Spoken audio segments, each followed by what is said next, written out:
Hello, lovely listeners. Welcome back to the podcast. If you notice, we had a little bit of a break, a respite. It was lovely, and everything that we speak about on this podcast, right? There's so many people out there telling you that you have to do it every week, you have to do it consistently, you have to show up. And as you know, I'm not about pushing through, I'm not about following orders, I'm not about showing up in this world as an employee or answering to external pressure or external narratives. And I hope that this gives some of you permission to also maybe put down the way that you've been told that you have to do something and allow your humanity to come in. That's what I want to be an example of. That's exactly the work we do at Time Hackers. I always say our tools aren't built for robots, they're built for humans. And this is an example of that. So I did want to call that out and share, because some of you will be listening to this at a later date and may not be aware of the break, but there has been, I would say, at least a month break in the podcast. And by the way, it wasn't in my calendar to do so today, to record a podcast. That's also not how I teach and operate. But I was inspired by a conversation I had today with someone who I met on LinkedIn, and they messaged me and said, hi, yes, everything that you speak about. I saw a recommendation online from someone I know. Like, I need help. I've tried, writing the list and doing the blocks. Anyway, we just had a really nice, friendly chat. And one of the things that came up was this idea of, I've always been good at getting things done last minute, even at college, even at university. And the problem is that I always got away with it.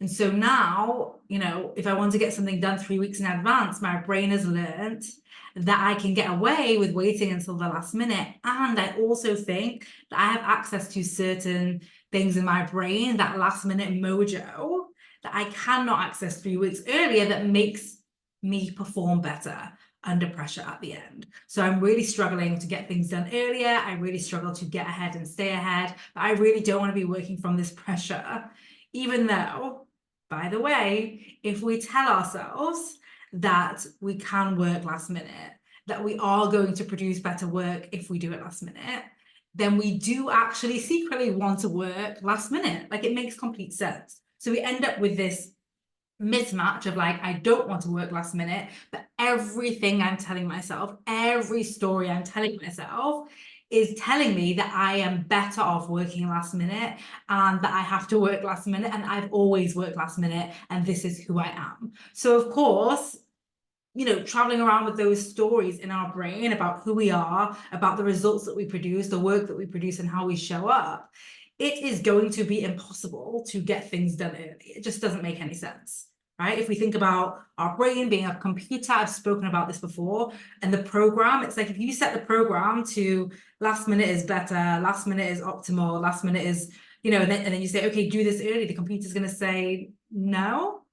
Like, the computer's program for optimal performance, it's going to say no. And that's exactly what we struggle with. So if you are someone like this person, like me, right? I was also the queen of the all-nighters. I used to love being at my parents' house, studying for exams, 3 a.m., coffee, quiet world. And I was like, this is how I work best. I mean, obviously, I was just driving myself into high anxiety, which I didn't know what it was at the time. But like, who would actively choose to, like, buzz themselves through coffee and work through the night and sacrifice sleep? Certainly not me, not anymore. This is not how I optimize my performance. And I've done that through the exact tools that I teach inside Time Hackers and we talk about on this podcast. So there's 2 things that I want to share here. One is, if we want to work last minute, and that is how we operate, and that is the time hack for us, and we know that we can get things done, then the thing that we want to focus on is not shaming ourselves for it. Like, why do you need to do it 3 weeks early? What if you don't need to do it 3 weeks early? What if you can own, I'm a last minute person who optimizes performance by doing things, in the last stretch, and that's how I perform. So I'm not even going to think about this for the 3 weeks before, because I've already decided I'm not going to. So I'm not going to guilt myself because society told me that I should be planning 3 weeks before. And I'm not going to shame myself because I'm like a circle shape and I don't go into that square box that, famous gurus online are telling me about. Like, if this is how I operate, and have operated and have created success and want to continue to create success, and I'm good with that, then the only slight tweak I need to make is to not criticize myself, shame myself, or make myself wrong for operating this way. I am a last-minute optimized performer, and I am going to use that and love that about myself and take care of myself about it, right? So if you have a deadline, instead of putting it in 3 weeks in advance, what you want to do is give yourself like an easy recovery the day or two afterwards. Like, I know I'm going to be pounding those last few days, so I want to make sure that I come out of that with recovery time. So that, for some of you, I hope you breathed a sigh of relief and were like, oh, I just get to work like that. Like, I don't need to make myself wrong. I don't need to be ashamed. Like, I get to be a last-minute deliverer, which I already have been, by the way, and performing. Then you get to do that. Now, it's not to say that there might not still be pressure and stress, so you might not choose that, but we can at least get rid of the shame, the judgment, all that unnecessary trying and failing for 3 weeks that leads to negative self-talk, negative self-view, diminished confidence, diminished self-trust, which all has ongoing consequences, and instead use it as like, I know myself, I know this is how I work, I love this, this is how I work, I'm choosing to work like this, I know I could do the work and find another way, which I'm going to speak about next, but this is what I want for now. And by the way, you can choose this for certain projects or certain tasks without committing to 100% being like this. So for some of you, perfect, you've got what you needed from this podcast episode. You do not need to continue listening, but you can if you are curious. So the second option is, like I said, notice all the ways you are speaking about how you show up last minute. I'm focused, I'm clear, I work better, I'm smarter, I'm more creative, I have more ideas, I'm supercharged, whatever it is, all the compliments that are coming out for those last minute moments, versus, right, compare that to how you're speaking about yourself the 3 weeks before. I'm not motivated, I'm easily distracted, I start and stop, I don't know where to get, where to get going, things aren't clear, whatever it is.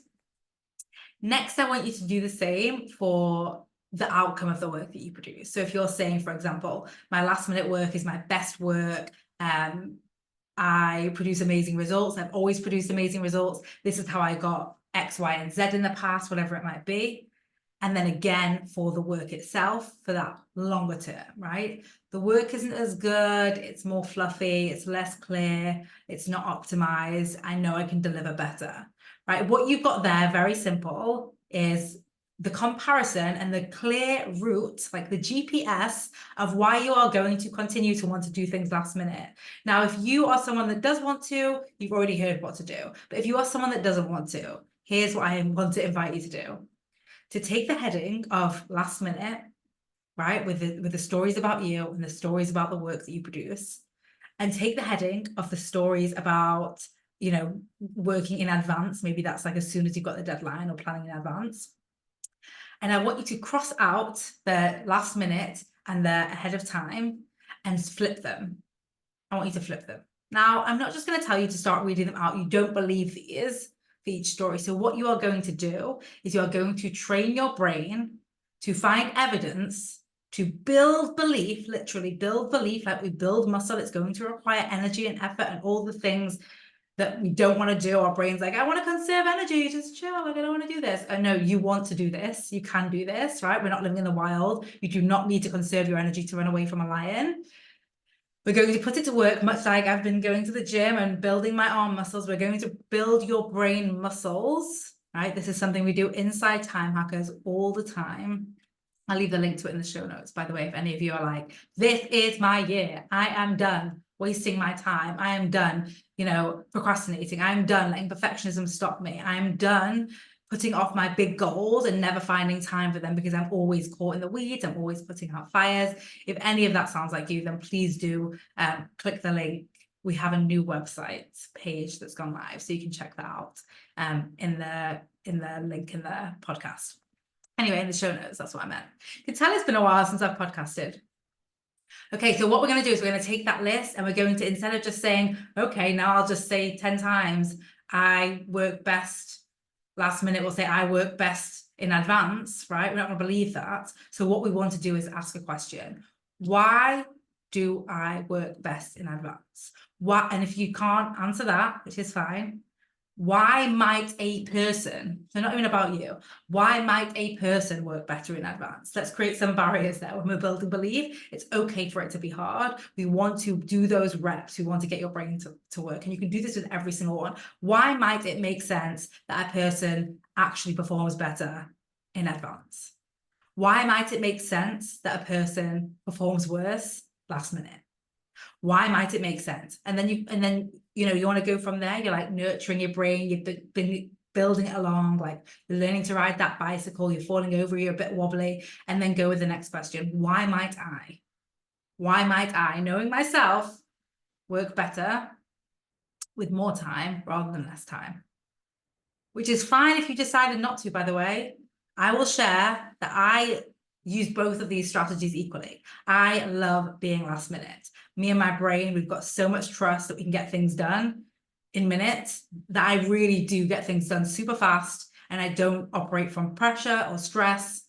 And sometimes I love that delicious spaciousness to like play and explore and experiment, or I use that last minuteness to get something done 3 weeks ahead and then not think about it. It's done.